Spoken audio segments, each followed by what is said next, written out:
Ed Ames was a celebrated American singer, actor, and entertainer. With a career spanning over 6 decades, Ames left an indelible mark on the world of entertainment. From his early days as part of the successful singing quartet the Ames Brothers to his memorable role as Mingo in the series Daniel Boone, he captivated audiences with his deep baritone voice, charisma, and remarkable talent. Sadly, he died in May of 2023, leaving an impressive career behind. Stick around as Facts Verse presents He Was Johnny Carson's Funniest Guest of All Time. Ed's early life. Ed Ames was born July 9, 1927 in Malden, Massachusetts. Raised in a family of Ukrainian Jewish heritage, Ames discovered his passion for performing at a young age. He began in a singing group with his brothers called the Ames Brothers. They achieved success in the 50s with their smooth harmonies and popular hits such as Rag Mop and Sentimental Me. The brothers became regulars on television variety shows and enjoyed a string of chart-topping records. But their rise came to an end as the era of doo-wop and singing quartets was closing and the world was entering into its rock and roll era. So sales were already starting to decline. But on top of that, the brothers had become completely worn out from touring and recording. They hadn't been able to spend much time with their families. Ed told the story of how he popped home one day to surprise his wife and daughter. His 3-year-old answered the front door, and his wife yelled to her from deeper in the house asking who was there. The little girl responded, "One of the Ames brothers." Ed said that was the last straw for him. He huddled with his brothers, and they decided it was time to split up the group. They were still making a lot of money, $20,000 a week, but they gave it up to be able to spend time at home. Their final gig as a quartet was December 31st, 1960 at the Sahara in Vegas. Ames's solo career. Ames embarked on a solo career focusing on both his singing and acting talents.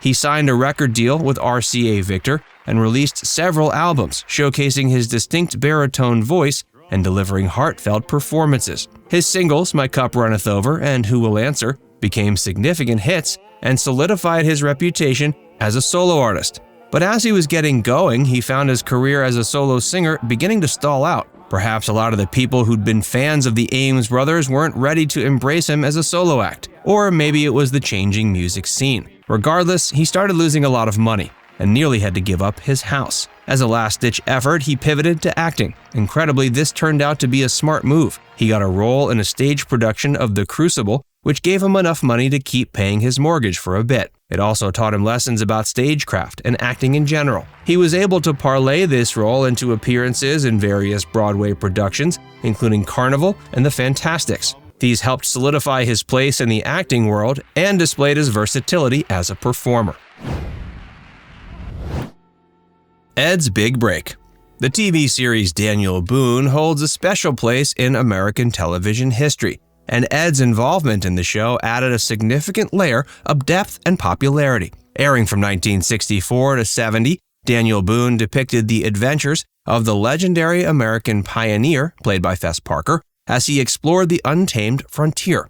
Ed played Mingo, a Native American ally and friend of Daniel Boone. Ames's portrayal of Mingo was pivotal to the success of the show.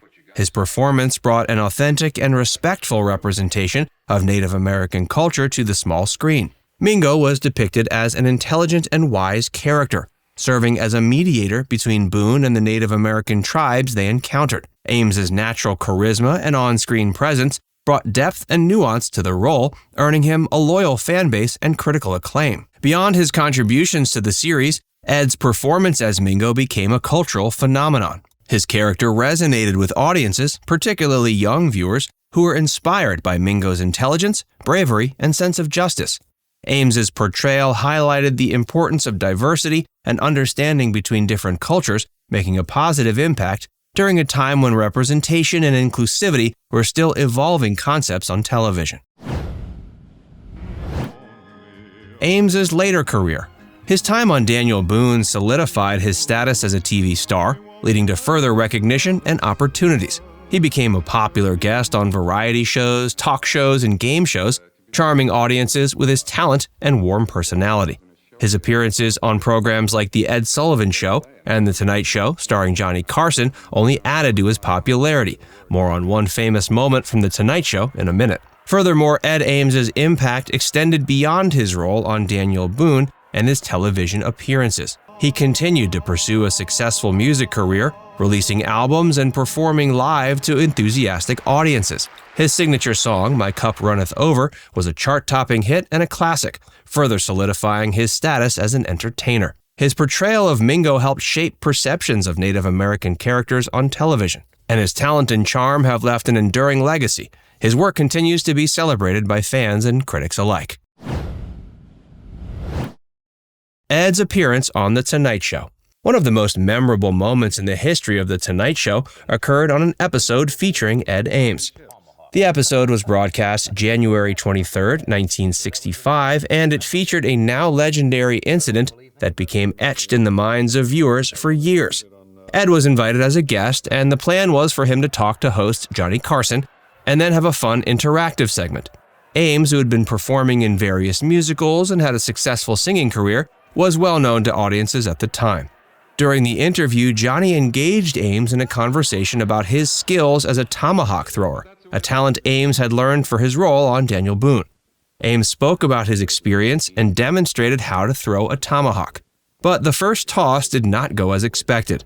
Ames did indeed hit the target, which was a large drawing of a man on a wood plank, but in a fairly hilarious way. The tomahawk's blade sunk right into the crotch of the painted man, with the handle sticking straight up. The audience roared with laughter. Carson, known for his quick wit and sense of humor, made a lighthearted remark saying, quote, "I didn't even know you were Jewish." This was an off-the-cuff reference to a circumcision, a common practice in the Jewish faith. The crowd roared even harder at Carson's quip. Ames, who indeed hailed from a Jewish background, responded with a clever and unforgettable comeback. He said, "Actually, Johnny, I'm a Cherokee." The audience erupted with laughter and applause, appreciating the witty response. Part of what made the moment truly iconic was Carson's reaction. Overwhelmed with laughter, he doubled over his desk, collapsing in a fit of amusement. The laughter continued for several minutes, with Carson struggling to regain his composure and the audience reveling in the hilarity. The episode instantly became legendary, and the clip of Ames and Carson's exchange spread like wildfire. It perfectly captured the essence of Carson's humor and showcased Ames' quick thinking and ability to deliver a punchline. Ed's later life. Ames made notable appearances on television shows and in films. He guest starred in popular series such as The Love Boat, The Virginian, and Fantasy Island. And he starred in movies like The Ballad of Josie and The Name of the Game. Ames's talent and popularity extended beyond the United States. He toured internationally, captivating audiences around the world with his live performances. His rich voice and captivating stage presence made him a sought-after entertainer on the global stage. Throughout the subsequent decades, Ames continued to release music albums sporadically and remained active in the industry. Sadly, Ed passed away May 21, 2023 from Alzheimer's disease. He was 95 years old. Now it's time to hear from you.